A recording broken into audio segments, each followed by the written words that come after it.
जय श्री कृष्ण दोस्तों, स्वागत है आपके अपने YouTube चैनल पंडित सावरमल शास्त्री में। आज का कार्यक्रम तुला राशि सितंबर 2021 राशिफल के बारे में है। यदि आपने हमारे चैनल को सब्सक्राइब नहीं किया है तो वीडियो के नीचे दिए हुए लाल बटन अथवा सब्सक्राइब जरूर करें ताकि समय समय पर राशिफल से संबंधित वीडियो आपको मिलती रहे। अब जानते हैं कि आपकी राशि के लिए करियर, आर्थिक जीवन, पारिवारिक जीवन, वैवाहिक जीवन, चाहे आप छात्र हो, गृहिणी हो, हर लिहाज से यह सितंबर का महीना आपके लिए कैसा रहेगा। तो चलिए बात करते हैं इस कार्यक्रम में तुला राशि के जातकों के बारे में। तुला राशि के लिए सितंबर का महीना हर लिहाज से कैसा रहेगा, तो समय से पहले बात करेंगे करियर और व्यवसाय की। तो करियर और कामकाज के दृष्टिकोण से सितंबर का महीना आपके लिए अनुकूल रहने वाला है। चतुर्थ भाव में बैठे शनि की पूरे महीने दसम भाव पर सीधी दृष्टि रहेगी। यह नौकरी पेशा लोगों के लिए परिश्रम से अच्छी सफलता का समय है। आपके बाहुबल, आपके पुरुषार्थ से ही काम बनेंगे। मेहनत से पीछे न हटे, सफलता मिलेगी। महीने का उत्तरार्ध पूर्वार्ध से ज्यादा अच्छा साबित होगा। 15 सितंबर को बृहस्पति बकरी चाल से चतुर्थ भाव में आ जाएंगे। वहां से शनि के साथ दसम भाव को देखेंगे। इससे नौकरी पेशा लोगों के लिए यह ज्यादा अनुकूल है। कामकाज में मन लगेगा, मान प्रतिष्ठा बढ़ेगी। कारोबार व्यापार करने वालों के लिए आय के स्रोत बनेंगे। उनके लिए महीने का पूर्वार्ध उत्तरार्ध की तुलना में ज्यादा अच्छा रहेगा। यदि विदेशी स्रोतों से आय होती है तो उत्तरार्ध कुछ परेशानियां आ सकती है। अपने काम को तय समय पर पूरा करने का प्रयास करें, नहीं तो कुछ परेशानी हो सकती है। चलिए अब बात करते हैं विद्यार्थियों के लिए सितंबर का महीना कैसा रहेगा। पठन पाठन के दृष्टिकोण से सितंबर का महीना मिले जुले प्रभाव वाला रहेगा। महीने की शुरुआत में पंचम भाव में बृहस्पति की उपस्थिति होने से शिक्षा के लिए समय अच्छा है। पठन पाठन की इच्छा तो रहेगी, लेकिन उस समय मंगल की दृष्टि भी पंचम भाव पर है। यह ग्रह आपको ज्यादा चंचल और जोशीला बनाएंगे। इससे आपको कई काम करने की इच्छा पैदा होगी और एकाग्रता भंग हो सकती है। उत्तरार्ध में ग्रह गोचर में दो परिवर्तन हो रहे हैं। पहला तो 15 सितंबर को गुरु बकरी गति से चौथे भाव में पहुंच जाएंगे। इससे पंचम भाव पर उनका प्रभाव कम हो जाएगा, लेकिन साथ ही साथ सूर्य और मंगल भी उत्तरार्ध में राशि परिवर्तन कर रहे हैं। पंचम पर उनका प्रभाव भी नहीं रहेगा। इस तरह कुल मिलाकर उत्तरार्ध अनुकूल होगा।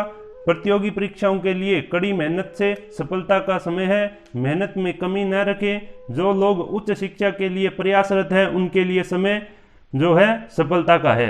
उच्च शिक्षा के लिए दाखिला आदि से जुड़ी कोई महत्वपूर्ण प्रगति हो सकती है। जो छात्र उच्च शिक्षा के लिए विदेश जाने की इच्छा रखते हैं और प्रयासरत है उनके लिए सफलता की संभावना दिख रही है। अब बात करते हैं पारिवारिक जीवन की, तो कैसा रहेगा सितंबर का महीना। पारिवारिक सुख के भाव चतुर्थ भाव में शनि विराजमान है। इससे आप पारिवारिक जीवन को लेकर संजीदा रहेंगे। अपनी जिम्मेदारियों का एहसास भी रहेगा। काम में व्यस्तता के चलते घर परिवार से दूर भी जाना पड़ सकता है। परिवार का पूरा समय न देने के कारण कुछ शिकायत रह सकती है। फिर भी कुल मिलाकर पारिवारिक जीवन शांतिपूर्ण उम्मीद है। दूसरे भाव में केतु की उपस्थिति, इससे किसी बाहरी व्यक्ति के प्रभाव में कुटुंब में कुछ मतभेद या तनाव बन सकता है। इसको लेकर सतर्क रहने की आवश्यकता है। किसी भी तरह के मतभेद को मनभेद में परिवर्तित न होने दें। आपसी बातचीत से समस्याओं को सुलझाएं और आप इसमें सफल भी होंगे। भाई बहनों के साथ सामंजस्य बनाने के प्रयास आपके सफल होंगे। भाई बहनों से लाभ भी हो सकता है। परिवारजनों के साथ मेल मिलाप का भी अवसर मिलेगा। माताजी के स्वास्थ्य का ध्यान रखें। तो यह हो गई आपके पारिवारिक जीवन की बात। अब जानते हैं वैवाहिक जीवन के बारे में। तो वैवाहिक जातकों के लिए महीने की शुरुआत अच्छी रहेगी। जीवन साथी के साथ सहयोग सामंजस्य बेहतर रहेगा। जीवन साथी का भरपूर सहयोग मिलेगा। उत्तरार्ध में दाम्पत्य जीवन में समस्याएं आ सकती है। किसी बात को लेकर एक दूसरे के प्रति अविश्वास की भावना पैदा हो सकती है। आपसी क्लेश हो सकता है। मन को शांत रखें और टकराव से बचें। जीवन साथी का स्वास्थ्य भी खराब हो सकता है। इसको लेकर सावधान रहने की जरूरत है। उपचार आदि को लेकर लापरवाही न बरतें। अब बात करते हैं आपके पैसों की। आर्थिक जीवन के लिहाज से सितंबर का महीना आपके लिए कैसा रहेगा? तो यह महीना अनुकूल रहने की उम्मीद है। सूर्य और मंगल आय के एकादश भाव में स्थित है और बृहस्पति की एकादश भाव पर दृष्टि है। इससे आमदनी में वृद्धि होगी, धनागमन के स्रोत खुलेंगे और लाभ की स्थिति बनी रहेगी। आप अपनी मेहनत, अपने प्रयास के बदौलत नए नए स्रोत खड़े करने में सक्षम होंगे। शासन व सत्ता का सहयोग मिलेगा। यदि आपको व्यापार सरकारी क्षेत्र से जुड़ा है तो उसके लिए पूर्वार्ध लाभदायक रहेगा। बृहस्पति के होने से आपके काम सही मार्ग में पूरे होंगे। आपको किसी गलत मार्ग पर चलने की जरूरत नहीं है। सूर्य और मंगल आपको उकसा सकते हैं। आपको ध्यान रखने की आवश्यकता है। जब काम ऐसे ही बन सकता है तो बेवजह की चीजों को क्या मतलब है। बुध और शुक्र व्यय के भाव द्वादश भाव में स्थित है। इससे आपके खर्चों में भी अधिकता रहेगी। दिखावी की चीजों के लेकर खर्च बढ़ेगा। इसको लेकर सावधान रहने की आवश्यकता है।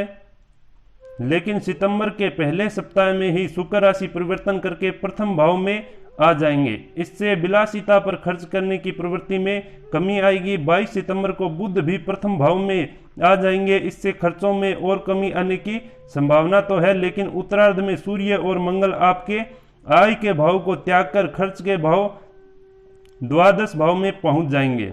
इससे आमदनी में गिरावट हो सकती है, खर्चों की अधिकता हो सकती है।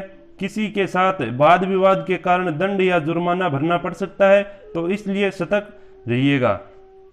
अब जानते हैं सेहत के लिहाज से सितंबर का महीना आपके लिए कैसा रहेगा।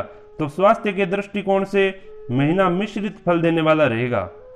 पूर्वार्ध अपेक्षाकृत अच्छा रहेगा। उत्तरार्ध में सूर्य, मंगल और बुध तीनों द्वादश भाव में होंगे, जहां से रोग के भाव छठे भाव को देख रहे होंगे। इसके साथ ही बकरी, बृहस्पति और शनि चतुर्थ भाव में होंगे।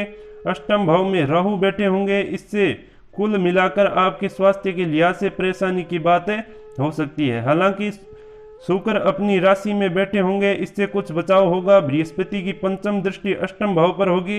राहु का प्रकोप भी शांत रहेगा, इसलिए स्वास्थ्य संबंधी समस्याएं आएगी, लेकिन अधिक परेशानी वाली नहीं होगी। पित्त या पेट से जुड़ी परेशानियां हो सकती है। एसिडिटी, गैस, अपचन आदि की परेशानी हो सकती है।